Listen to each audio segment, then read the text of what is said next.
Hello Group 1. Our little video today is focusing on pedagogy, and the reason why I'm focusing on this is because it is a big focus of Assessment 1A, both choices. So we have pedagogy and planning for week 2, which is what you have been reading up on this week. So just remember that when we think about pedagogy, we're thinking about the how in how we teach. So as I said to you last week, the curriculum is the what and the pedagogy is the how. So hop over to the department, the education.vic.gov.au, and look up Literacy Toolkit if you haven't already. I know I've spoken about it heaps, but these are the teaching practices, they call them, which is just another name for the teaching pedagogy or teaching approaches that are commonplace in, say, Victorian classrooms. And I would assume the same sort of pedagogical approaches would be used probably nationally. You might have something similar in your state that you could have a look up as well. So things like modelled reading, shared reading, guided reading, obviously these are all the reading ones, but you can also go and have a look at the pedagogical approaches to writing, which are particularly important if you're doing design a unit to do with writing. So just to go back to Literacy Toolkit, so it looks like that. No, that's not the front page that I wanted. I'm sorry, guys. Sorry, here we go for writing. Click on writing. Brings us to this main page, teaching practices. And here are the teaching practices that are mainly used for writing. So in terms of design a unit, you have to think about what approaches lend themselves best to the content that you're trying to teach. So just remember to use a curriculum first, get that really clear in your mind about what your focus is. So if your focus is persuasive writing, you need to have a look at these pedagogical approaches. And after you've done the readings for this week and learnt about the approaches and even draw back on what you've learnt in developing literacy as well, because we've covered this already, you can think about which one lends itself best to the topic that you're trying to teach. Let me just go back to reading for a second because I want to show you something. All right, so say for example, I was doing a unit on the comprehension strategy visualizing. I might want to do a modelled reading lesson in week 1 because I want to show them, I want to show the students how I do have that picture in my mind, how I use those clues and make an image in my mind in order to teach visualizing. So I might have a modeled strategy initially. I might have the kids doing some perhaps independent reading of their own text, but using visualizing somehow in the reflection.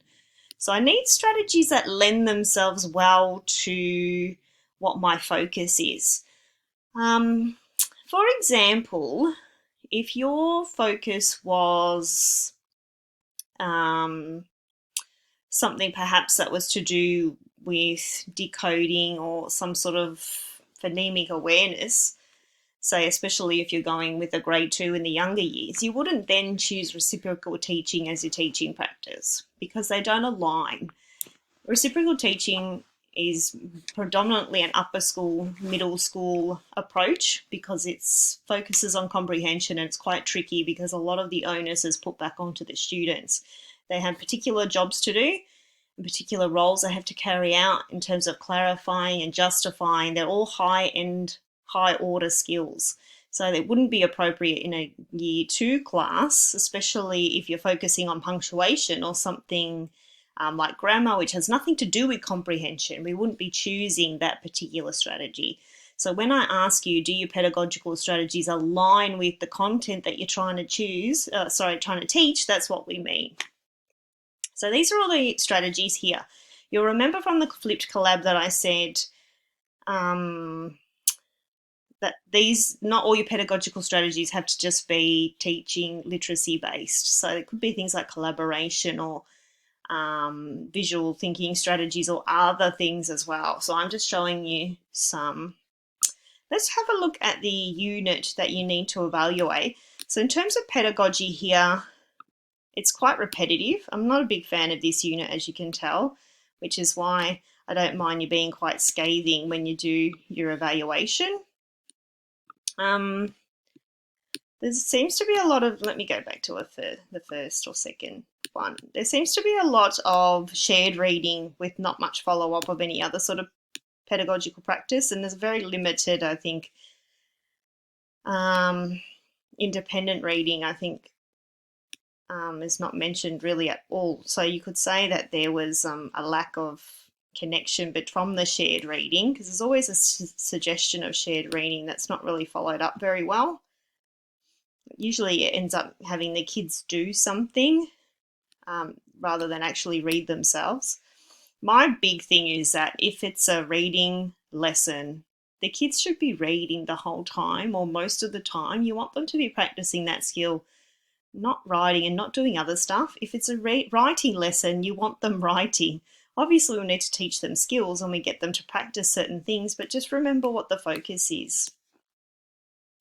This leads into week 3, and I'm not going to talk too much about week 3, but just to focus on the literacy strand. So if you're still having trouble getting your head around all of the strands, don't worry too much.